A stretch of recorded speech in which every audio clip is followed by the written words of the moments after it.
மாய வாழ்க்கை மெய்யென்று எண்ணி மதித்திடா வகை நல்கினான்.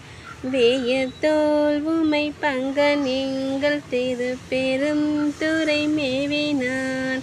காயத்துள் அமுதுறவுரனை கண்டுகொள் என்று காட்டிய காயத்துள் அமுதுறவுரனை கண்டுகொள் என்று காட்டிய சேயமாமலர் சேவடி கணம் சென்னி மன்னி திகழுமே. சேயமாமலர் சேவடி கணம் சென்னி மன்னி திகழுமே. சித்தமே புகுந்தெம்மையாற் கொண்டு தீவினை கெடுத்துயலாம்.